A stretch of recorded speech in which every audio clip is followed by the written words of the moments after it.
किरण की तो मौत हो गई। सर हम तो किरण के बारे में जानकारी हासिल करने आए थे, लेकिन यहाँ तो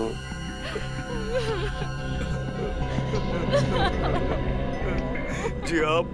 माफ कीजिएगा, आप किरण के पिताजी? हाँ जी, मैं ही हूँ, किरण का अभागा पिता। देखिए मैं जानता हूँ ये वक्त गलत है, पर हमें किरण के बारे में आपसे कुछ सवाल पूछने थे। क्या आप पुलिस वाले? हम लोग सीआईडी से हैं। सीआईडी? सीआईडी से? पूछो, क्या पूछना चाहते हो?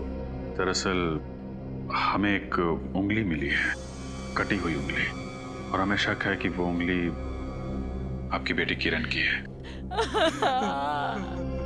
देखिए, हमारी जवान बेटी अब इस दुनिया में नहीं रही। हम लोग वैसे भी बहुत सदमे में हैं, और आप इस तरह की बातें करके हमारे गम का बोझ और मत बढ़ाइए। संभालो अपने आप को। मैं आपका दुख समझता हूँ। क्या किरण को किडनी की बीमारी थी? हाँ, लेकिन ये बात आपको कैसे मालूम? और उसे फंगल इन्फेक्शन भी था। जी, किडनी फेलियर की वजह से।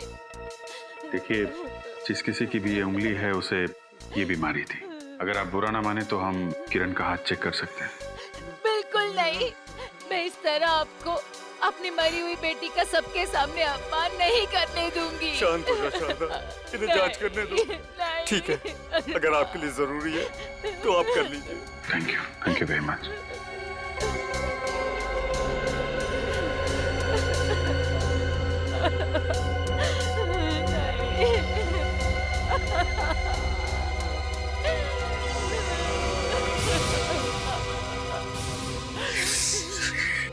सर इसकी उंगलियां तो ठीक हैं मगर नाखून नहीं है।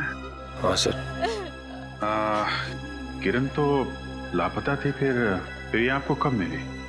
कल ही मिली हमें इसकी लाश, आरके हॉस्पिटल के मॉर्ग रूम से। Morgue room? जी हाँ। देखिए मैं जानता हूँ ये आपके लिए आसान नहीं है, पर हमें किरण की लाश फॉरेंसिक लैब ले जानी होगी जांच के लिए। बिल्कुल नहीं, शांत हो जाओ। आप ऐसा नहीं कर सकते। शारदा शांत हो जा, शारदा। किरण की लाश को फॉरेंसिक लैब भेजने का इंतजाम करो। आसान ये उंगली किरण की नहीं है ना? हाँ बस, ये उंगली किरण की नहीं है। तो फिर किसकी है सर? ये उंगली किसी 50 से 55 साल के बुजुर्ग की है। लेकिन सर आप ही ने तो कहा था कि ये उंगली किसी लड़की की है। हाँ कहा था, लेकिन उस वक्त मैंने सिर्फ नाखून के बलबूते पर कहा था। मगर सर अरे यार गलती हो गई, मानते हैं हमसे गलती हो गई, हम भी इंसान है बॉस। हाँ हाँ सारंखे यार, मगर प्रॉब्लम ये है कि किरण के घर वाले उसका अंतिम संस्कार करने के लिए ले जाने वाले थे बॉडी। बहुत तकलीफ हुई थी अभिजीत और निखिल को जब वो वहां पहुंचे थे। I am sorry boss, really very sorry. लेकिन अब मैं कंफर्म हूँ, ये उंगली किसी 50 से 55 साल के बुजुर्ग की है और उसे ब्लड कैंसर था। Blood cancer? हाँ सर, और उनको मरे हुए 4-5 दिन हो चुके होंगे। कुछ और पता चला? हाँ, ये देखो बॉस, ये उंगली बहुत बुरी तरह से कुचल गई है किसी भी वजह से। किसी एक्सीडेंट की वजह से? हाँ हो सकता है। निखिल एक काम करो, किरण की बॉडी उसके घर वालों को सौंप दो और उनसे कहो कि हमसे गलती हो गई और हम माफी चाहते हैं। रजत, पता लगाना पड़ेगा किसी ऐसे आदमी का जिसकी उम्र 50-55 की है और जिसे ब्लड कैंसर है और जिसकी उंगली बुरी तरह से कुचल गई है एक्सीडेंट में।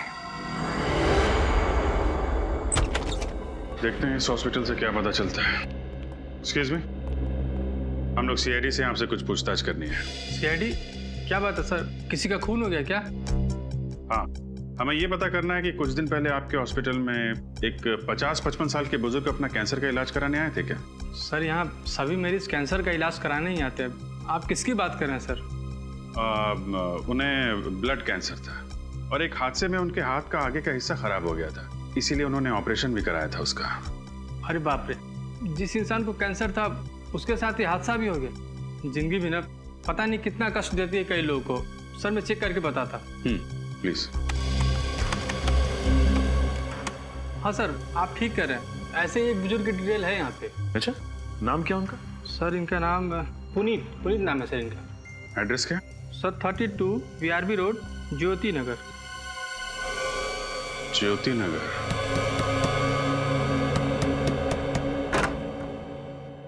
जी कहिए। सीआईडी। सीआईडी? आप लोग मेरे पापा के सिलसिले में बात करने आए हैं ना? क्या वो मिल गए? जी नहीं, दरअसल बात थोड़ी सीरियस है। सीरियस? क्या हुआ सर? सर मेरे पापा ठीक तो है? जवाब दीजिए सर। बात यह है कि हमें कटी हुई उंगली मिली है। कटी हुई उंगली? जी हाँ, और हमें शक है कि वो उंगली आपके पिता पुनीत जी की है। क्या? ये नहीं हो सकता। नहीं, ये नहीं हो सकता। ऐसा ही हुआ है, यही सच है। कहाँ मिली उंगली? मछली के अंदर। मछली के अंदर से? जी हाँ। लेकिन आप लोग इतने यकीन के साथ कैसे कह सकते हैं कि वो उंगली मेरे पापा की ही है? देखिए, वो उंगली किसी 50-55 साल के आदमी की है जिसे ब्लड कैंसर है। Blood cancer? हे भगवान, मेरे पापा को भी ब्लड कैंसर था। कहीं वो उंगली? संभालिए अपने आप को। ये बताइए, आपके पिताजी गायब कैसे हुए? 3 दिन पहले मेरे पापा फैक्ट्री में काम कर रहे थे तो उनके दोनों हाथ मशीन के अंदर आ गए, और जब मैं उन्हें हॉस्पिटल लेकर गया तो डॉक्टर हटिए, रास्ता दीजिए, मेरे पापा को बहुत दर्द हो रहा है, रास्ता दीजिए, कोई है? डॉक्टर को बुलाओ, डॉक्टर! एक डॉक्टर भी नहीं है मेरे पापा को देखने के लिए। घबराना मत पापा, मैं आपको कुछ नहीं होने दूंगा, ठीक है? Doctor, doctor, doctor, doctor, doctor, doctor साहब, डॉक्टर साहब, डॉक्टर साहब! अरे ऐसे कैसे अंदर घुसे आ रहे हैं आप? मेरे पापा की हालत बहुत खराब है। कहाँ है वो? बाहर स्ट्रेचर पे। आप प्लीज आइए मेरे साथ।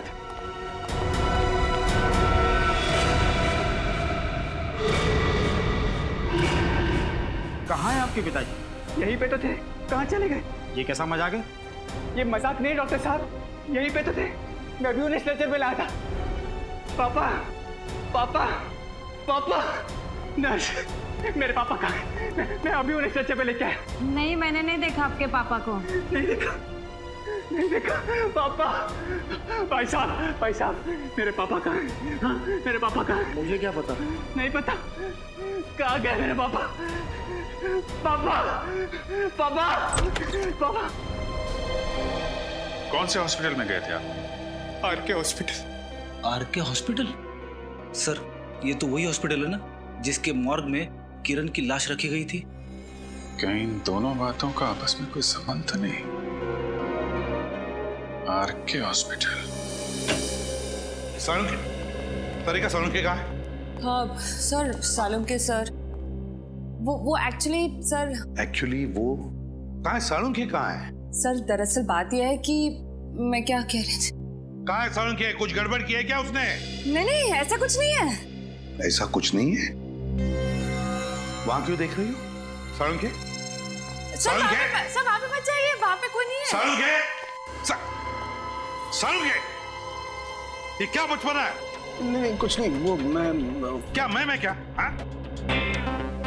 जरूर कुछ गड़बड़ की है तूने। नहीं, गड़बड़ कुछ नहीं की बस। तो फिर ऐसे छुप के क्यों बैठा? मैं निकलता हूँ, बाहर निकलता हूँ, लेकिन एक शर्त है। अरे फिर बचपना? तुम मुझे कुछ कहोगे नहीं। तू पहले बाहर आ। हाँ, निकलता हूँ। क्या हुआ बता? क्या गड़बड़ की है तूने? नहीं, गड़बड़ कुछ नहीं की है बॉस। मैं तुम्हें कुछ बताना चाहता हूँ। क्या बताना चाहता है? बॉस, वो जो उंगली है, हाँ, वो उंगली एक लड़की की भी है और एक आदमी की भी। क्या कहा तूने? ये उंगली एक लड़की की भी है और एक आदमी की भी? हाँ। क्या बात कर रहे हैं सालुंके साहब? एक उंगली तो एक ही इंसान की हो सकती है ना। अब ये उंगली एक आदमी और एक लड़की दोनों की कैसे हो सकती है? वो इसके रजत, ये पूरी की पूरी उंगली है तो पुनीत जी की, लेकिन उस पर जो नाखून लगा हुआ है वो है किरण का। ये उंगली है पुनीत की, पर नाखून लगा है किरण का। मतलब तुम्हारे कहने का मतलब है कि नेल ग्राफ्टिंग किया है? एग्जैक्टली बॉस, यही मैं कहना चाहता हूँ बॉस। ये जो उंगली थी ये कुचली हुई थी, और इस कुचली हुई उंगली पर किसी का नेल ग्राफ्ट किया गया है। नेल ग्राफ्टिंग का मतलब है अगर नाखून टूट जाए तो उसकी जगह पे ऑपरेशन के जरिए किसी और का नाखून लगवाना। अरे वाह, आज सूरज किधर से निकला भाई? आप मेरी इंसल्ट कर रहे हैं? अरे नहीं सालुंके, किसी भी ग्राफ्टिंग में, मेरा मतलब है ऑर्गन ग्राफ्टिंग में, चलो हम नेल ग्राफ्टिंग समझते हैं। अगर उंगली आदमी की है तो उसके ऊपर नाखून लगेगा आदमी का ही, और अगर लड़की की उंगली है तो उस पर नाखून लगेगा लड़की का, है ना? नहीं तो ये रिजेक्ट हो सकता है। बिल्कुल। तो फिर ये क्या है? वही तो मैं भी सोच रहा हूँ बॉस, ये क्या है?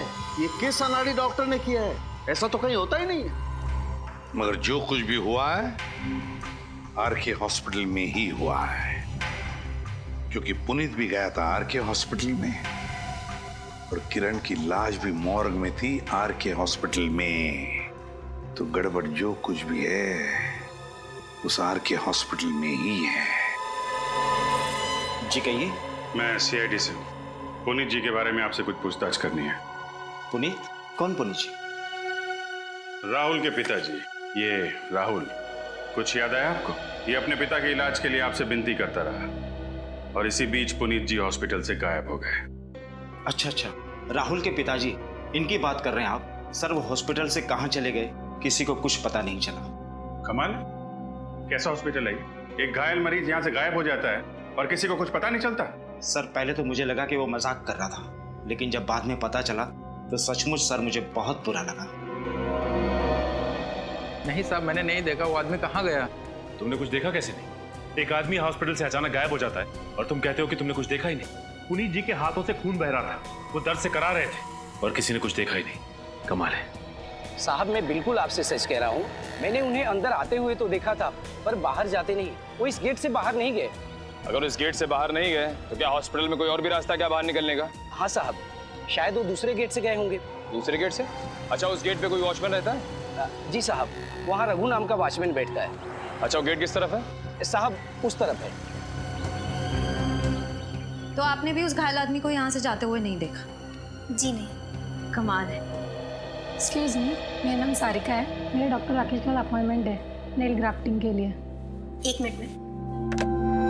हेलो डॉक्टर, मैं सारिका आई आपसे मिलने के लिए। ओके डॉक्टर, आप जा सकती हैं। Thank you. यहाँ नेल ग्राफ्टिंग भी होती है? जी हाँ, नेल ग्राफ्टिंग होती है यहाँ पे। हो, लगता है पुनीत जी का ऑपरेशन यहीं हुआ होगा। आश्रय, कुछ पता चला? सर, नेल ग्राफ्टिंग का ऑपरेशन इस हॉस्पिटल में किया जाता है। इसका मतलब जो कुछ भी हुआ है इस हॉस्पिटल में ही हुआ होगा। हो सकता है सर। हाँ निखिल, ओके ठीक है, तुम हॉस्पिटल के पीछे वाले गेट पे रहो, मैं मिलता हूँ। तुम लोग जरा नेल ग्राफ्टिंग एक्सपर्ट से बात कर लो, मैं अभी आता हूँ। हाँ निखिल। सर ये रघु हैं, उस दिन गेट पे ड्यूटी पे यही थे, अभी सो रहे हैं। सर लगता है हमारे देश के आधे वॉचमैन को ही बीमारी है, ड्यूटी पे सोने की। ये बीमारी कम हो जाएगी तो जुर्म भी कम हो जाएंगे। हटाओ इसे। हट हट। क्या यार, इतना अच्छा सपना देख रहा था, तुमने बेवजह जगा दिया। अच्छा, क्या देख रहे थे सपने में आप? देख रहा था कि मैं हमारे देश की क्रिकेट टीम का कैप्टन बन गया। मैच चल रहा है और आखिरी बॉल पर जीतने के लिए 6 रन चाहिए। मैच खत्म। सीआईडी। माफ करना साहब, ड्यूटी पे सोता है? सोने की पुरानी बीमारी है साहब, छूटती नहीं। अगर फिर से ड्यूटी पे सोया ना तो सीधा जेल में जाएगा, समझा? नहीं साहब, दोबारा ऐसी गलती नहीं करूंगा। अच्छा ये बता, अभी 2-4 दिन पहले इस गेट से किसी बुजुर्ग आदमी को जाते हुए देखा जिनके दोनों हाथ से खून बह रहा था? हाँ साहब, उसे कैसे भूल सकता हूँ मैं।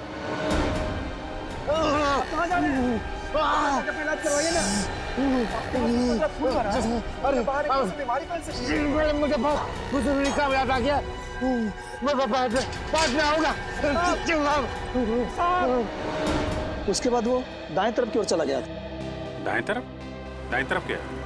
दाएं तरफ शायद ऑटो स्टैंड की तरफ चला गया होगा वो। इधर आगे ऑटो स्टैंड है क्या? हाँ साहब। ठीक है, चलो देखते हैं।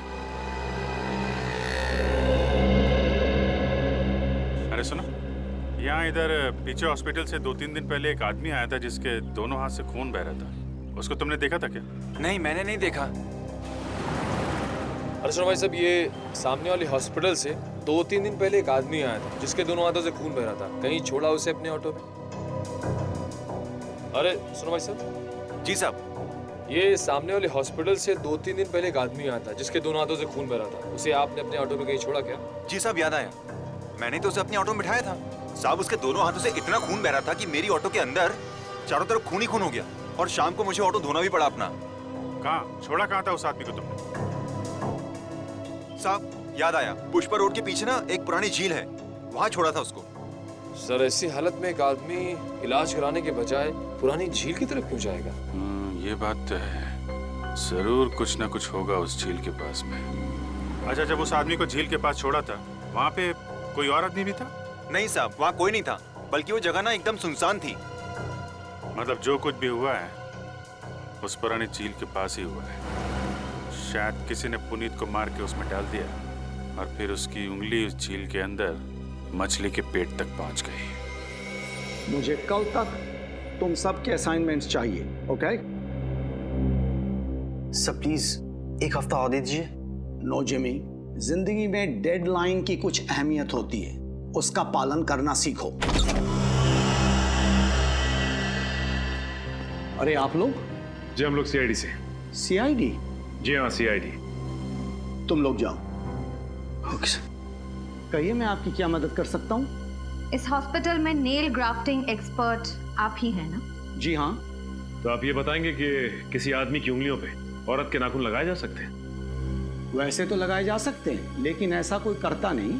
हम यहाँ लड़के के हाथ में लड़के के और लड़कियों के हाथ में लड़कियों के ही नाखून लगाते हैं। तो फिर आपने पुनीत के हाथों पर किरण के नाखून क्यों लगाए? कौन पुनीत और किस किरण की बात कर रही हैं आप? हम इस पुनीत और इस किरण की बात कर रहे हैं। ये पुनीत है और ये किरण। कुछ याद आया आपको? अरे ये तो...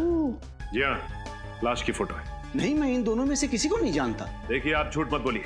ये पुनीत है जो अपने बेटे के साथ यहाँ पे आए थे, इनका एक्सीडेंट हुआ था। और ये किरण जो आपके हॉस्पिटल के मॉर्ग रूम में थी। देखिए इस हॉस्पिटल में सैकड़ों मरीज होते हैं, मैं सबके नाम तो याद नहीं रख सकता। मैं आपके सवाल के जवाब में इतना ही कहूंगा कि मैंने ऐसी नेल ग्राफ्टिंग कभी नहीं की। आपने नहीं किया तो इस हॉस्पिटल में किसी और ने किया होगा। मगर मेरे अलावा कोई भी डॉक्टर इस हॉस्पिटल में नेल ग्राफ्टिंग करना जानता ही नहीं। लेकिन आपके स्टूडेंट्स तो जानते हैं ना? मेरे स्टूडेंट्स? जी हाँ, आपके स्टूडेंट्स। उनका नाम नंबर चाहिए हमें। नाम और नंबर? जी हाँ। क्यों? उनकी खातिरदारी जो करनी है, और उसके लिए उन्हें ब्यूरो ले जाना होगा। देखिए, हमें अच्छी तरह से पता चल चुका है कि मिस्टर पुनीत की नेल ग्राफ्टिंग तुम में से किसी ने की है। बताओ किसने की है? सर हम लोग तो स्टूडेंट है, पढ़ाई करते हैं, हम ऐसे क्यों करेंगे? जीके हॉस्पिटल के नेल ग्राफ्टिंग सर्जन का कहना है कि उन्होंने इस तरह की नेल ग्राफ्टिंग बिल्कुल नहीं की। तो बचते हैं सिर्फ आप लोग। बोलिए, आप में से कौन है जिसने ये नेल ग्राफ्टिंग की? कौन है जिसने किरण की उंगलियों के नाखून पुनीत जी को लगाए? सर, अगर हमें नेल ग्राफ्टिंग करनी होती तो हम लड़की के नाखून पुनीत जी को क्यों लगाते? ये तो हमारे उसूलों के खिलाफ है सर। वो इसलिए क्योंकि उस वक्त किरण की लाश भी तुम्हारी हॉस्पिटल के मॉर्ग रूम में पड़ी हुई थी। तुम लोगों ने सोचा कि क्यों ना किरण के ही नाखून लगा दिए जाए। अरे क्या हुआ, तुम्हें तो बड़े पसीने आ रहे हैं।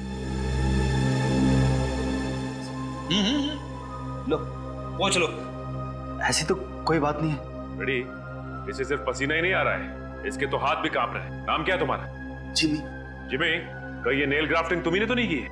नहीं सर। देखो जिमी, झूठ मत बोलो। झूठ बोलना भी एक अपराध है, समझे? सर माफ कर दो सर, गलती होगी।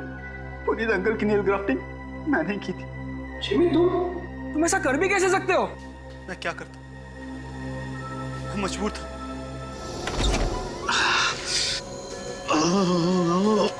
ओह नो, ये कैसे हुआ? आपका तो बहुत खून बह रहा है। काम करते वक्त बेचारे का हाथ मशीन में आके बेटा उंगलियों के नाखून खराब हो गए। अंकल अगर नाखून खराब हो गए हैं तो हो सकता है नेल ग्राफ्टिंग करानी पड़े। पर बेटा इसमें तो बहुत खर्च आएगा। देखो बेटे, ना तो इनकी इतनी हैसियत है और ना ही इनके बेटे राहुल की इतनी हैसियत जो लाखों रुपए के इलाज का खर्च उठा सके।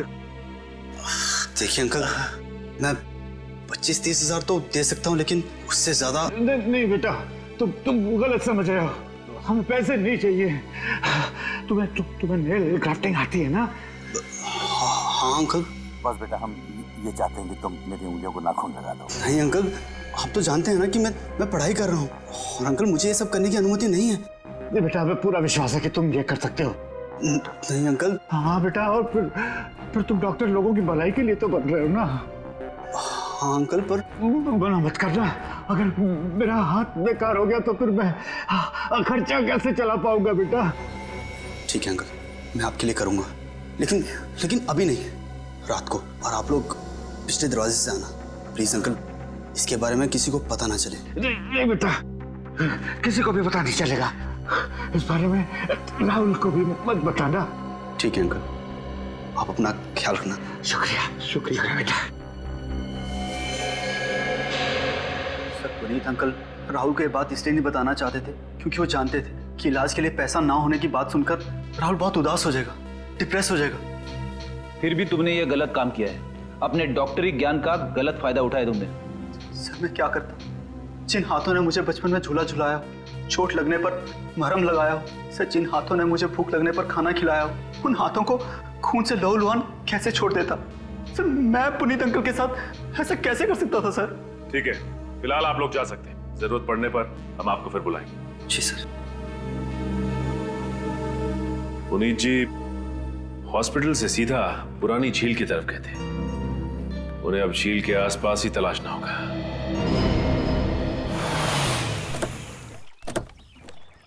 कुछ तो बोलिए सर। सर आप कुछ बोलेंगे नहीं तो मेरी कुछ समझ में नहीं आ रहा है सर। कहाँ आ गए सर?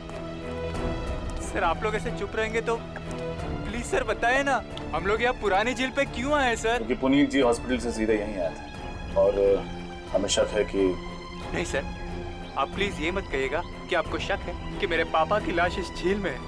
मेरे पापा जिंदा है सर। मेरा दिल कह रहा है कि उन्हें कुछ नहीं हो सकता, उन्हें कुछ नहीं हो सकता है सर।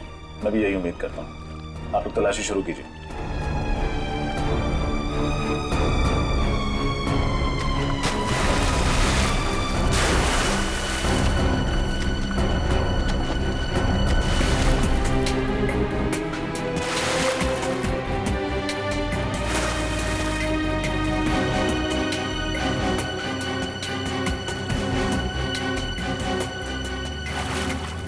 कुछ मिला क्या?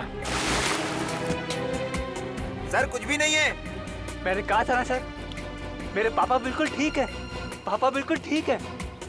देखो राहुल, जब तक अच्छी से तलाशी नहीं ले लेते कुछ कहा नहीं जा सकता। ढूंढो और ढूंढो।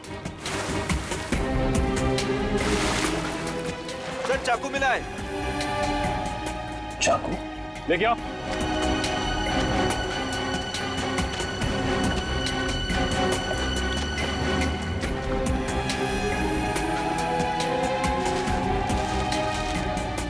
और अंदर जाके देखो।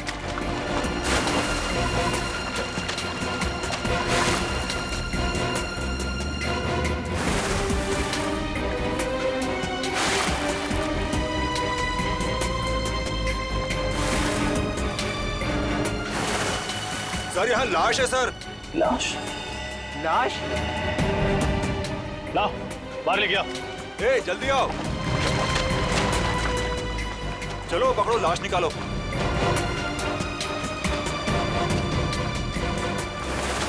संभाल के संभाल के।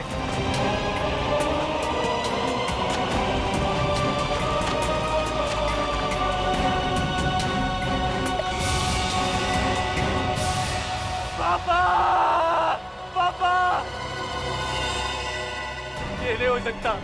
आप मुझे छोड़ के नहीं जा सकते। संभालो अपने आप को। वादा कीजिए सर, जिस इंसान ने मेरे सर से मेरे पापा का साया हटाया है, आप उसे जिंदा नहीं छोड़ेंगे। प्लीज वादा कीजिए सर। मैं वादा करता हूँ, जिसने भी पुनीत जी की हत्या की है उसे सिर्फ और सिर्फ फांसी होगी।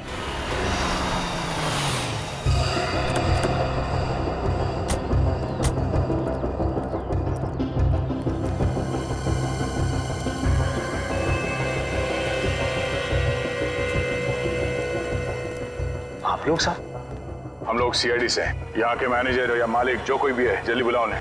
जी सर।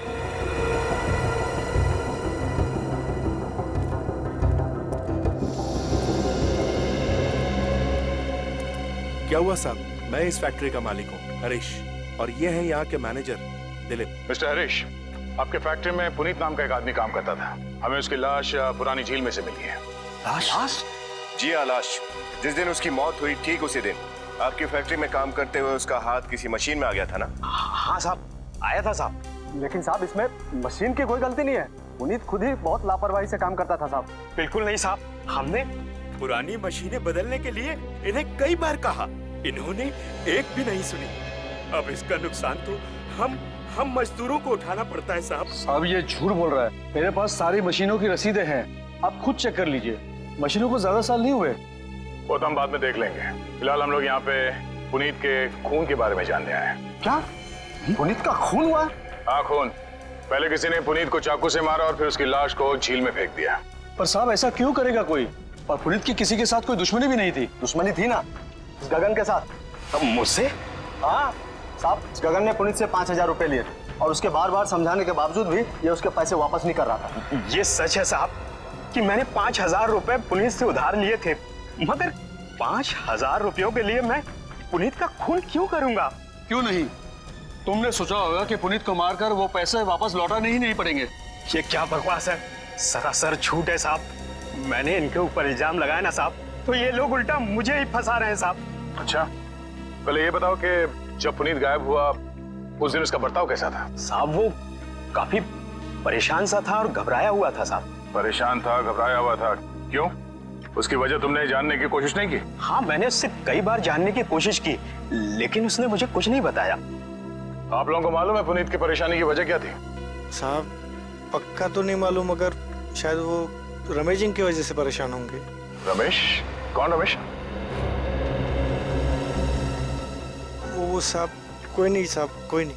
देखो, अपने मालिक से डरने की कोई जरूरत नहीं है, जो भी बात है खुल के बोलो। साहब जिस दिन पुनीत जी गायब हुए थे उसके ठीक एक दिन पहले रमेश जी भी गायब हुए थे। रमेश गायब हो? ये रमेश यहाँ पे फैक्ट्री में काम करता था? जी साहब। आपने रमेश के गायब होने की रिपोर्ट नहीं लिखवाई पुलिस में? मैं लिखाने जा रहा था साहब, पर इन साहब ने मना कर दिया। साहब मैं घबरा गया था कि पुलिस के चक्कर में कहीं मेरी इस फैक्ट्री को ताला न लग जाए। ताला तो अब भी लगेगा आपके फैक्ट्री में। विनीत, फैक्ट्री को सील कर दो। यहाँ तब तक काम नहीं होगा जब तक हम इस केस के जड़ तक नहीं पहुंच जाते, समझे? अरे साहब ऐसा मत कीजिए, इस फैक्ट्री से कई मजदूरों के घर चलते हैं। क्यों मालिक, आज हमारे घरों की बड़ी फिक्र हो रही है? नहीं गगन, तुझे तो मैं बाद में देख लूंगा। हाँ देख लेना। जरूर इस पुनीत के खून का राज रमेश के साथ जुड़ा हुआ है। तो ये बात तो पक्की है कि ये उंगली पुनीत की है। हाँ बॉस, और ये बात भी पक्की है कि इसका खून इसी चाकू से हुआ है जो आपको झील में मिला था। कुछ नई बात बता सालूंगी। नई बात बताने के लिए बुलाया। आओ, ये देख रहे हो क्या है? पानी। रेड्डी सर, पानी के ऊपर तैरता हुआ कुछ नजर आ रहा है? तेल? बिल्कुल, और ये तेल मिला है मुझे पुनीत जी के पेट में। मतलब समझते हो इसका फ्रेडी? समझ गए सालुंके साहब, झील की पानी में तेल था जो पुनीत के पेट में चला गया। नहीं फ्रेडी, ये तेल पहले से इनके पेट में था। सर कहीं पुनीत ज्यादा तला हुआ खाना तो नहीं खाता था? नहीं फ्रेडी, तला हुआ खाना खाने से ये तेल पुनीत के पेट में नहीं आया है। ये तेल पुनीत को पिलाया गया है, जबरदस्ती पिलाया गया है। सर पुनीत जी तेल की फैक्ट्री में काम करते थे ना, फिर वहीं कहीं। बिल्कुल सही रजत, बिल्कुल सही। पुनीत की मौत का राज वहीं पर छुपा हुआ है जहां पर ये काम कर रहा था, उसी ऑयल।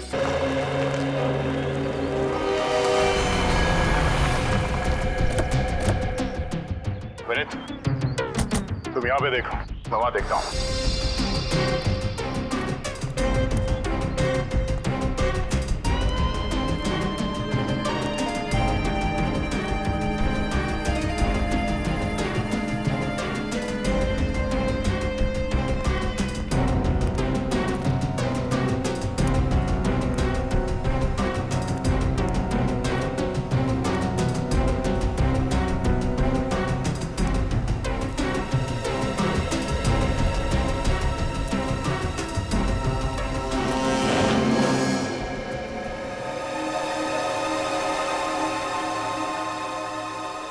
काफी ढीली है यहाँ पे।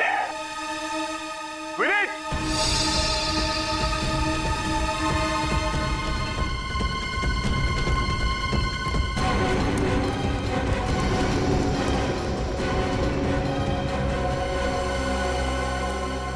Yes sir.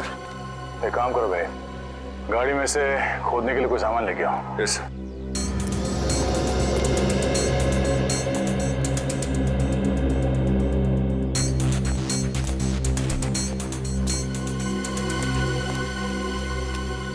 जी सर। खोदना शुरू करो।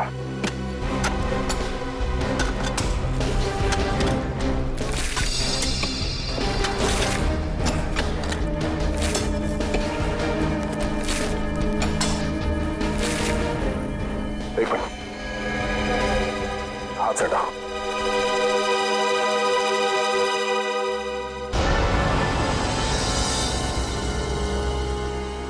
सर कहीं ये रमेश की लाश तो नहीं? साहब, जिस दिन पुनीत जी गायब हुए थे उसके ठीक एक दिन पहले रमेश जी भी गायब हुए थे। हो सकता है जिस बात का डर था वही हुआ। एक काम करो विनीत, इस ऑयल फैक्ट्री के मालिक और यहाँ के वर्कर्स, उन सबको यहाँ पे बुलाओ। Yes sir.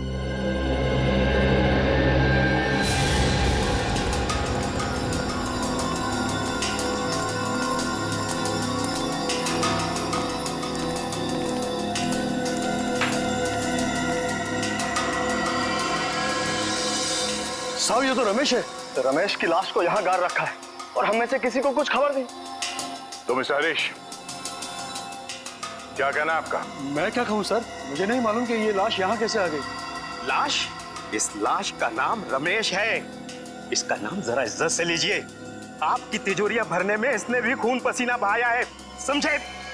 सर इस रमेश को भी उसी तरह चाकू घोंप कर मारा गया है जिस तरह पुनीत को मारा था।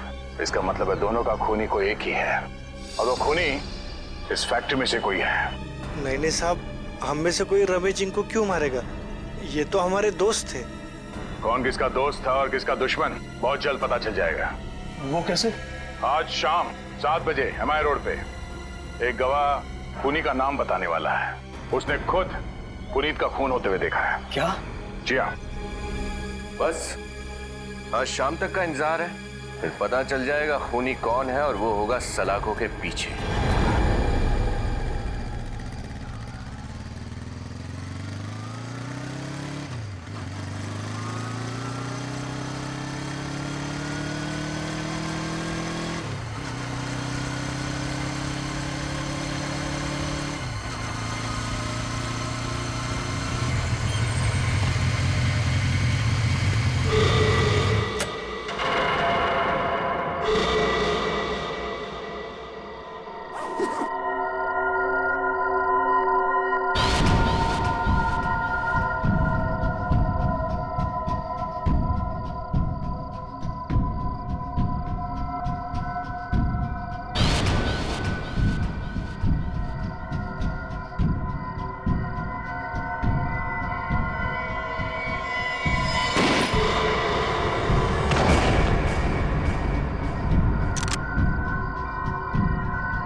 अरे तुम?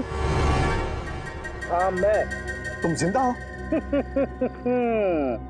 तुमको क्या लगा मैं मर गया? ये सब बुलेट प्रूफ जैकेट का कमाल है। ये देखो।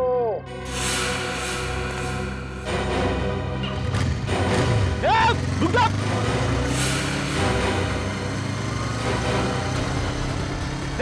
रुक जा! सर जल्दी जल्दी।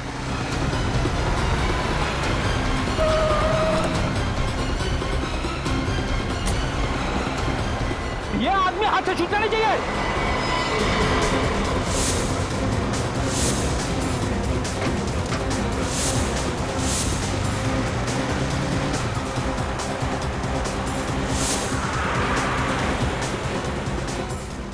सर ये तो हाईवे की तरफ भाग रहा है। हाईवे तक पहुंचने से पहले ही पहुंच लेंगे पीढ़ी।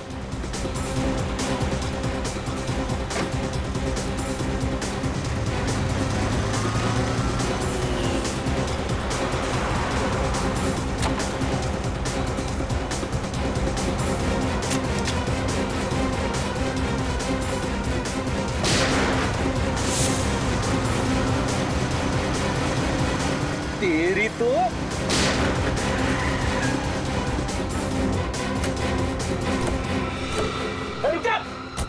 अरे घूंघट तो उतार। तुम हो? क्या सोचा था सीआईडी से बच के भाग जाओगे? गलती हो गई साहब, माफ कर दीजिए मुझे साहब। दो खून हो गए साहब। चुप! दो खून करने को तुम गलती कहते हो? गलती! बहुत बड़ा जुर्म किया है तुमने। क्या करता साहब, और कोई रास्ता ही नहीं बचा था। अच्छा, और कोई रास्ता नहीं था? ऐसी भी क्या मजबूरी थी? क्या मजबूरी थी? सुनाओ मैं। साहब, रमेश के साथ मिलकर मैं फैक्ट्री से तेल चोरी करता था और फिर उसी तेल में मिलावट करके बाजार में ऊंचे दामों में बेचता था साहब। जिस थाली में खाते थे उसी थाली में छेद करते हुए शर्म नहीं आई तुम्हें? कभी कभी इंसान पैसे की लालच में अपने रास्ते से भटक जाता है साहब। मैं भी भटक गया था साहब, और शायद रमेश को अपनी गलती का एहसास हो गया था और वो मुझसे कहने लगा था कि बहुत जल्द ये सब बंद करना होगा। मेरी बात को समझ दिलीप, बेईमानी की घी की रोटियों में वो सुकून नहीं है जो ईमानदारी की रूखी सूखी रोटियों में सुकून है। हाँ। अच्छा बेटा, तेरा पेट भर गया तो अचानक से तेरे जमीर में ईमानदारी के दीपक जलने लगे। एक बात याद रख, ईमानदारी के दिए को गरीबी की हवा के झोंके पल भर में बुझा देते हैं। नहीं दिलीप, ऐसी कोई बात नहीं है। मैं अपने मालिक को और ज्यादा धोखा नहीं दे सकता, इसलिए आज से इस काले धंधे में तुम्हारा साथ नहीं दे सकता भाई। बस तू मत दे मेरा साथ, मैं ये काम अकेला भी कर सकता हूँ। नहीं, तुम ऐसा नहीं कर सकते हो। अगर तुम ऐसा करोगे तो मैं मालिक को सब कुछ बता दूंगा। तो ईमानदारी की चिंगारी इतनी भड़क चुकी है तो आज मैं तुझे दिखाता हूँ इस चिंगारी को मैं कैसे बुझाता हूँ।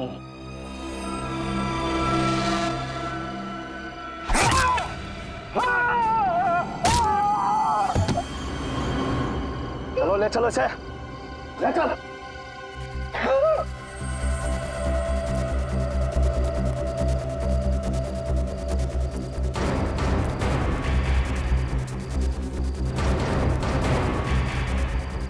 चलो चलो जल्दी चलो।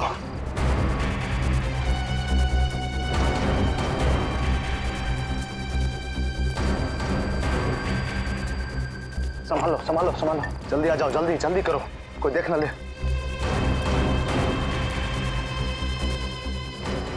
जल्दी खोलो, जल्दी करो, कोई देख लिया तो मुसीबत हो जाएगी। जल्दी करो, इधर से खोदो, खींचो इसे।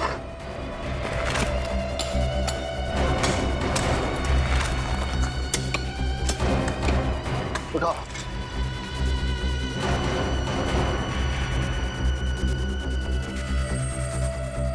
डाल दो, कोई देख लेगा तो मुसीबत हो जाएगी। मैंने देख भी लिया है और सुन भी लिया है। मैं रमेश की कुर्बानी हुई बर्बाद नहीं होने दूंगा। तुम लोग अपने आप को कानून के हवाले कर दो, वरना मैं वरना क्या कर लोगे? अगर तुमने अपना मुंह किसी के सामने खोला तो तुम्हें भी यहीं सुला दूंगा इसके साथ। मैं तुम लोगों से डरने वाला नहीं हूं। तुम लोग आज ही अपने आप को सीआईडी के हवाले कर दो, वरना मैं खुद सीआईडी को फोन लगाऊंगा। पुनीत, मैं तुम्हें मुंह मांगी कीमत दूंगा, सोच लो, वरना तुम्हारा भी एक बेटा है ना। जाओ, सोच समझ लो अच्छी तरह। रमेश का खून करते हुए पुनीत ने तुम्हें देख लिया तो तुमने पुनीत को भी मार डाला। पुनीत को मैंने उसकी जिंदगी बचाने का मौका दिया था। नोटों से मैंने उसका मुंह बंद करना चाहा था, लेकिन वो अपनी गरीबी में ही खुश था। पैसों की चमक से भी उसकी ईमानदार आंखें चौंधिया नहीं पाई साहब। क्योंकि सच्चा इंसान था वो, एक सच्चा इंसान जिसकी ईमानदारी तुम खरीद नहीं सके, और फिर इसलिए तुमने उसका हाथ मशीन में डाल दिया। हाँ साहब, लेकिन वो खुश नसीब था कि उस समय बच गया।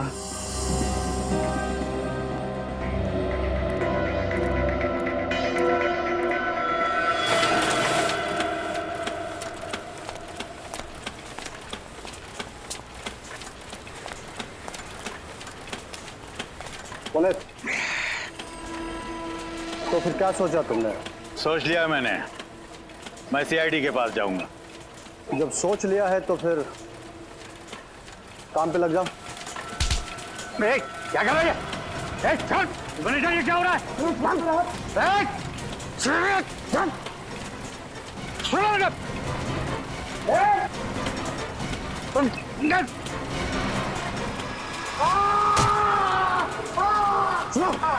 चलो भागो, छोड़ दो, भागो।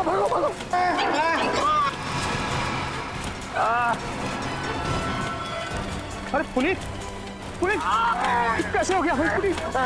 पुलिस फोन लगाता हूँ। पुलिस राहुल, तुम्हारे पापा का हाथ मशीन में लगा बेटा, हम सब संभाल रहे बेटा, तुम जल्दी आ जाओ बेटा। और तुम उसके पीछे पीछे हॉस्पिटल तक पहुंच गए इस मौके की तलाश में कि कब उसे मार सको। हाँ साहब, और वो मौका मुझे मिला पुरानी झील के पास, जहाँ पुनीत आया था वो चाकू लेने, जिस चाकू से मैंने रमेश का खून किया था, और वो चाकू लेकर आपके पास आने वाला था, इसीलिए मैंने उसी चाकू से उसका भी खून कर दिया, और फिर सबक सिखाने के लिए मैंने उसके मुंह में वही तेल डाल दिया। छोड़ दे। नीचे ले इसको, नीचे बिठा, वो खोल इसका।